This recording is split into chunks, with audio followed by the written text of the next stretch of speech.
ಜೈ ಸ್ನೇಹಿತರೆ, ವಿದ್ಯಾರ್ಥಿಗಳೇ, ಯಾದಗಿರಿ ಜಿಲ್ಲೆಯಲ್ಲಿ ಖಾಲಿ ಇರುವಂತಹ ಜವಾನ ಹುದ್ದೆಗಳಿಗೆ ಹೊಸದಾಗಿ ಒಂದು ನೋಟಿಫಿಕೇಶನ್ ಅನೌನ್ಸ್ಮೆಂಟ್ ಮಾಡಿರ್ತಾರೆ. ಈಗಾಗಲೇ ಕೆಲವೊಂದು ವಿದ್ಯಾರ್ಥಿಗಳು ಆ ನೋಟಿಫಿಕೇಶನ್ ನೋಡ್ರಿ, ಕೆಲವೊಂದು ವಿದ್ಯಾರ್ಥಿಗಳು ನೋಡಿಲ್ಲ. ಯಾರು ನೋಡಿಲ್ಲ ಅಂತ ವಿದ್ಯಾರ್ಥಿಗಳು ಈ ವಿಡಿಯೋ ನೋಡ್ರಿ. ಅದ್ರ ಬಗ್ಗೆ ಸಂಪೂರ್ಣವಾಗಿ ಮಾಹಿತಿಯನ್ನು ತಿಳಿಸ್ಕೊಡ್ತಾನೆ.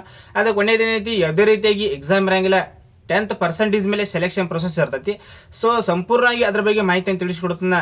ಅದಕ್ಕೆ ಅಪ್ಲಿಕೇಶನ್ ಹಾಕಕ್ಕೆ ಯಾವ ರೀತಿ ಕ್ವಾಲಿಫಿಕೇಶನ್ ಇರಬೇಕು, ಮತ್ತು ಯಾವಾಗಿಂದ ಅಪ್ಲಿಕೇಶನ್ ಡೇಟ್ ಸ್ಟಾರ್ಟ್ ಆಕತಿ, ಸೊ ಇದ್ರ ಜೊತೆಗೆ ಸೆಲೆಕ್ಷನ್ ಪ್ರೊಸೆಸ್ ಯಾವ ರೀತಿಯಾಗಿ ಇರ್ತೈತಿ, ಮತ್ತು ಸಂದರ್ಶನ ಇರ್ತೈತಿ, ಇಂಟರ್ವ್ಯೂ ಇರ್ತೈತಿ, ಇಂಟರ್ವ್ಯೂ ಯಾವ ರೀತಿ ಕಂಡಕ್ಟ್ ಮಾಡ್ತಾರೆ, ಸಂಪೂರ್ಣವಾಗಿ ಓವರ್ ಆಲ್ ಎಲ್ಲವೂ ಕೂಡ ಈ ವಿಡಿಯೋದಲ್ಲಿ ತಿಳಿಸ್ಕೊಡ್ತಾನೆ.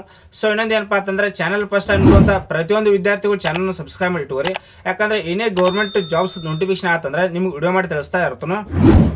ಸೊ ಇದ್ರ ಜೊತೆಗೆ ಇದೇನು PDF ಐತೆ, ಇದನ್ನ PDF ಡೈರೆಕ್ಟ್ ನಮ್ಮ ಗೌರ್ಮೆಂಟ್ ಜಾಬ್ ಅಪ್ಡೇಟ್ ಟೆಲಿಗ್ರಾಮ್ ಗ್ರೂಪಲ್ಲಿ ಹಾಕಿರ್ತದೆ ನೋಡ್ರಿ.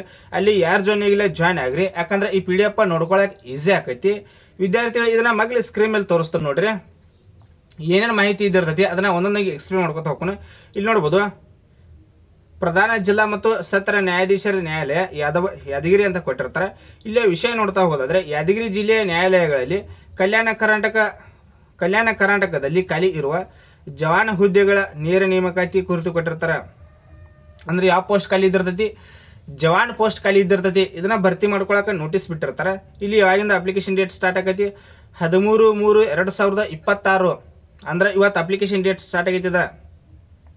ಇವತ್ತೇನೈತಿ ಅಪ್ಲಿಕೇಶನ್ ಡೇಟ್ ಸ್ಟಾರ್ಟ್ ಆಗೈತಿ. ಮತ್ತು ಇದನ್ನ ಅಪ್ಲಿಕೇಶನ್ ಹಾಕೋದು ವಿಡಿಯೋ ಮಾಡತ್ತಂದ್ರೆ ನಿಮ್ಗೆ ಏನಾರ ಗೊತ್ತಿದ್ದಿಲ್ಲ ಅಂದ್ರೆ ಅದನ್ನು ಕೂಡ ಕಮೆಂಟ್ ಮಾಡಿರಿ. ಇದನ್ನು ಯಾವ ರೀತಿಯಾಗಿ ನೀವು ಇಲ್ಲೇ ಮೊಬೈಲ್ ಮೂಲಕ ಅಪ್ಲಿಕೇಶನ್ ಹಾಕೋದು ಅದನ್ನು ಕೂಡ ವಿಡಿಯೋ ಮಾಡಿ ತಿಳಿಸ್ತಾನೆ.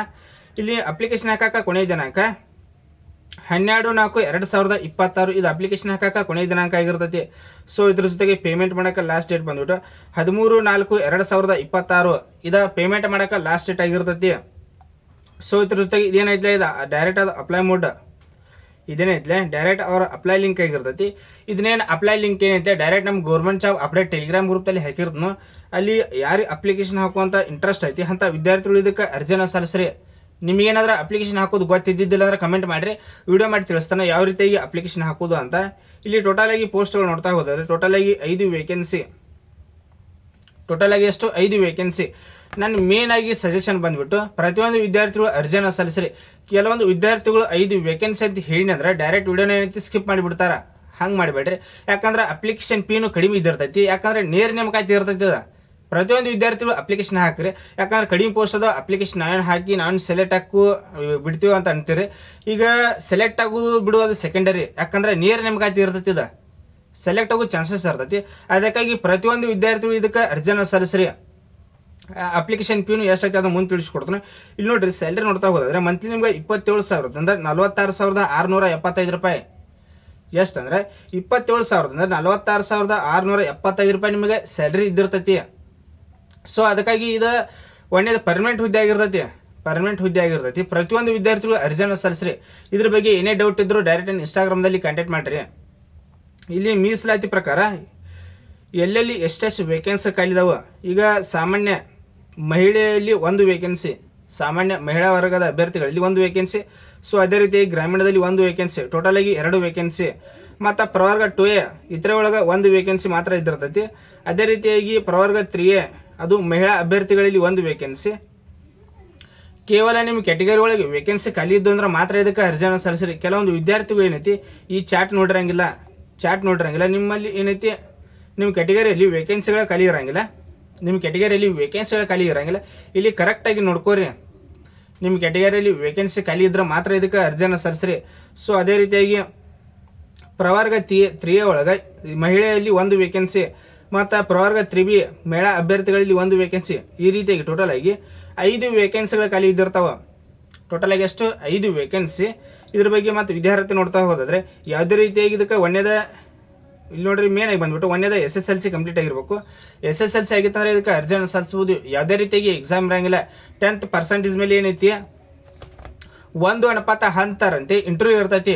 ಈಗ ಅಪ್ಲಿಕೇಶನ್ ಎಲ್ಲರೂ ಪ್ರತಿಯೊಂದು ವಿದ್ಯಾರ್ಥಿಗಳು ನೀವು ಅಪ್ಲಿಕೇಶನ್ ಹಾಕ್ತಿರ ತಿಳ್ಕೊರಿ. ನಿಮಗೆ ಅಪ್ಲಿಕೇಶನ್ ಏನು ಹಾಕಿರ್ತಾರ ಅದ್ರೊಳಗೆ ಏನೈತಿ ಜಾಸ್ತಿ ಪರ್ಸೆಂಟೇಜ್ ಯಾರೋ ಆಗಿರ್ತಾವಲ್ಲ ಅದ್ರ ಜಾಸ್ತಿಯಿಂದ ಲೋಯೆಸ್ಟ್ ತನ ಬರ್ತಾರ. ಅದಕ್ಕೇನೈತಿ 1 ಹುದ್ದೆಗೆ 10 ವಿದ್ಯಾರ್ಥಿಗಳನ್ನು ಸೆಲೆಕ್ಟ್ ಮಾಡ್ಕೋತಾರ. ಕೇವಲ 1 ಹುದ್ದೆಗೆ 10 ವಿದ್ಯಾರ್ಥಿಗಳನ್ನು ಸೆಲೆಕ್ಟ್ ಮಾಡಿ ಅದೇನೈತಿಲ್ಲ ಅವ್ರನ್ನೇನೈತಿ ಇಂಟರ್ವ್ಯೂ ಕಂಡಕ್ಟ್ ಮಾಡ್ತಾರ. ಇಂಟರ್ವ್ಯೂ ಇರ್ತದೆ, ಡೈರೆಕ್ಟ್ ಸೆಲೆಕ್ಟ್ ಮಾಡ್ಕೊಳಂಗಿಲ್ಲ, ಇಂಟರ್ವ್ಯೂ ಕಂಡಕ್ಟ್ ಮಾಡ್ತಾರೆ. ಇಂಟರ್ವ್ಯೂ ಒಳಗೆ ಯಾರು ಪಾಸ್ ಹಾಕಿರಿ ಅಂತ ವಿದ್ಯಾರ್ಥಿಗಳನ್ನ ಸೆಲೆಕ್ಟ್ ಮಾಡ್ಕೋತಾರೆ, ಅದನ್ನ ಮಾಹಿತಿ ಇದ್ದಿರ್ತೈತಿ. ಸೊ ಅದೇ ರೀತಿಯಾಗಿ ಇಂಟರ್ವ್ಯೂ 10 ಅಂಕಕ್ಕೆ ಇದ್ದಿರ್ತೈತಿ. ಇಲ್ಲಿ ವಯಸ್ಸನ್ನು ಮಿತಿ ನೋಡ್ರಿ, ಕನಿಷ್ಠ ಅಪ್ಲಿಕೇಶನ್ ಹಾಕುವಂಥ ವಿದ್ಯಾರ್ಥಿಗಳು 18 ವರ್ಷ ಆಗಿತ್ತಂದ್ರೆ ಇದಕ್ಕೆ ಅರ್ಜಿಯನ್ನು ಸಲ್ಲಿಸಬಹುದು. ಸೊ ಅದೇ ರೀತಿಯಾಗಿ ಸಾಮಾನ್ಯ ವರ್ಗದ ಅಭ್ಯರ್ಥಿಗಳಿಗೆ 35+5 ವರ್ಷ ಏನೈತಿ ಏಜ್ ರಿಲ್ಯಾಕ್ಷನ್ ಇರ್ತೈತಿ. ಮತ್ತು ಪ್ರವರ್ಗ 2A ಬತ್ತು, 3B ಬತ್ತು, 3A ಬತ್ತು, 3B ವರ್ಗದ ಅಭ್ಯರ್ಥಿಗಳಿಗೆ 38+5 ವರ್ಷ ಏನೈತಿ ಏಜ್ ರಿಲ್ಯಾಕ್ಷನ್ ಇರ್ತೈತಿ. ಸೊ ಅದೇ ರೀತಿಯಾಗಿ SC/ST ಬತ್ತು ಕ್ಯಾಟಗರಿ 1 ಅಭ್ಯರ್ಥಿಗಳಿಗೆ 40 ವರ್ಷ ಪ್ಲಸ್ 5 ವರ್ಷ ಏಜ್ ರಿಲ್ಯಾಕ್ಷನ್, ಅಂದ್ರೆ ನೀವು 45 ವರ್ಷ ತನಕ ಇದಕ್ಕೆ ಅರ್ಜಿಯನ್ನು ಸಲ್ಲಿಸಬಹುದು. ಈ ರೀತಿಯಾಗಿ ಮಾಹಿತಿ ಇದ್ದಿರ್ತೈತಿ. ಮತ್ತು ಅಪ್ಲಿಕೇಶನ್ ಚಾರ್ಜಸ್ ಬಗ್ಗೆ ಬರೋದಾದ್ರೆ, ಈಗ ಸಾಮಾನ್ಯ ವರ್ಗದ ಅಭ್ಯರ್ಥಿಗಳಿಗೆ 200 ರೂಪಾಯಿ ನಿಮಗೆ ಅಪ್ಲಿಕೇಶನ್ ಚಾರ್ಜಸ್ ಇರ್ತೈತಿ.